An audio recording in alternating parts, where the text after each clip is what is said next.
Realmente indigna, tiene que ver con estas cosas de la justicia que no entendemos, que indigna realmente. A Jorge Mantelman lo asesinaron para no pagarle una deuda. Esto sucedió en el 2005. El crimen lo ideó su cuñado y otros compañeros de trabajo. Lo citaron en una reunión, le dieron 2 tiros, estaba dentro del auto su cuerpo.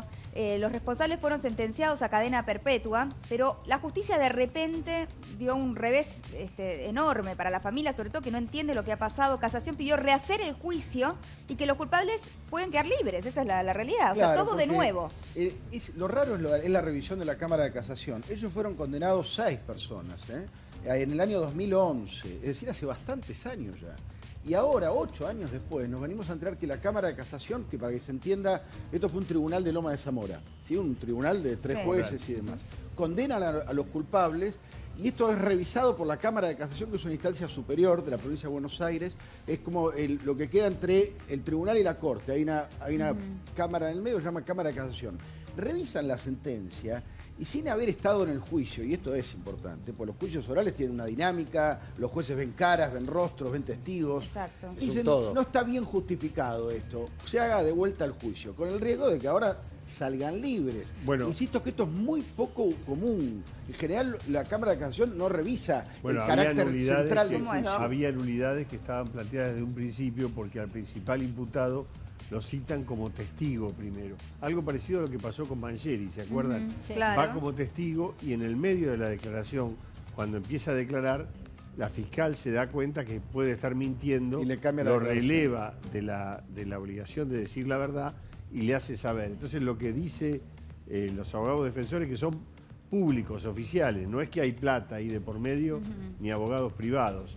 Son muy buenos abogados, pero públicos, dicen, a ver, él se autoincriminó porque no sabía que lo tenían como sospechoso. Cuando se lo aclaran, ya había declarado y había dicho cosas en su contra.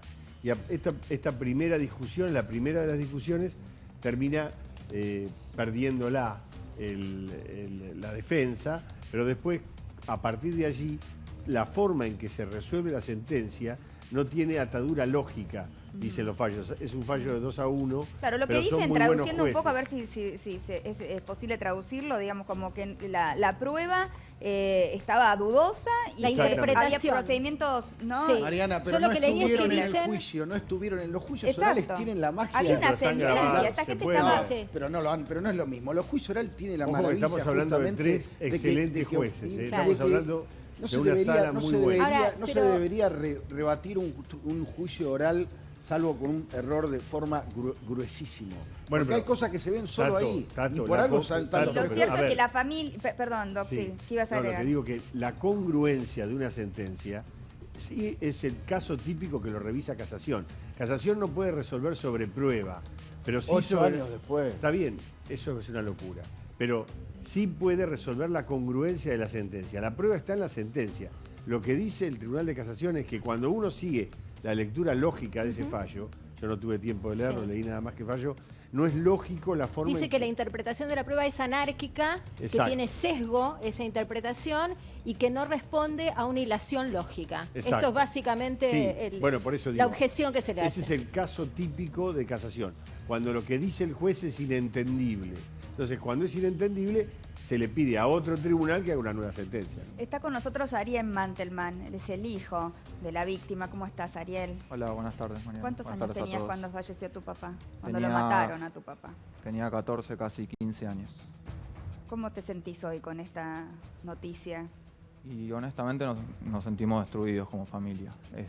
La realidad es que a nosotros, bueno, obviamente al matar a mi papá nos arruinaron la vida. Hemos peleado mucho, sobre todo mi mamá, para que esto sea justicia y poder llegar al juicio en 2011. Cuando dictaron las sentencias perpetuas, fue una especie de maquillaje hacia todo lo que había pasado y poder, entre comillas, cerrar una herida y poder seguir nuestra vida en paz y con mi viejo descansando en paz, porque esta gente claramente tenía que pagar por lo que tiene que pagar por lo que hizo. Exacto. Y hoy están reviviendo todo. 8 años después estamos revolviendo toda esa basura que creíamos haber dejado de lado. Porque aparte hay que decirlo, ahora vamos a contar un poco más en detalle, pero él fue traicionado por gente de su propia familia, ¿no? O sea, uno de los detenidos, acusados, era su cuñado y él falleció en la cárcel, ¿no? Este Correcto. hombre. ¿Cómo fue el crimen? ¿Cómo idearon esto? El autor intelectual, que como bien decís vos era su cuñado, era el marido de su hermana, le debía mucha plata a mi papá y a mi mamá por asuntos laborales. Él se compromete a pagarlo un día viernes y el día jueves mi papá aparece con 2 tiros. Y tu mamá se salvó de milagro, ¿verdad? Sí, estaban citados los dos y ese día mi mamá se levantó sintiéndose mal y no fue. Gracias a Dios. Gracias a Dios, por eso se salvó. Y ella ha seguido esta lucha tratando de lograr justicia. ¿Cómo está ahora tu mamá? Y la verdad que está agotada. Es muy difícil de describir la situación que estamos pasando de vuelta. Nunca creímos que lo íbamos a volver a pasar. Mi mamá tiene un corazón de oro y lucha y va a seguir luchando por más piedras que le pongan en el camino para que su compañero de vida pueda descansar en paz. No solo lo hace por él y por ella, sino que también lo hace por nosotros, por sus Seguro. hijos. Claro. ¿Cuántos son ustedes? Somos dos hermanos. No, perdón, pero me quedé con la escena, ¿no? La escena del crimen. Y él va a la cita y ¿qué es lo que pasa? A él lo citan como si esto fuese un caso Una reunión. laboral, que era, digamos, lo que ellos hacían por trabajo. Bueno, Ajá. citaron a los dos, fue él, y lo subieron, él fue en su auto y apareció en su auto. No sabemos si lo secuestraron, si se subieron al auto y lo hicieron manejar a punta de pistola o fue amenazado, no lo sabemos.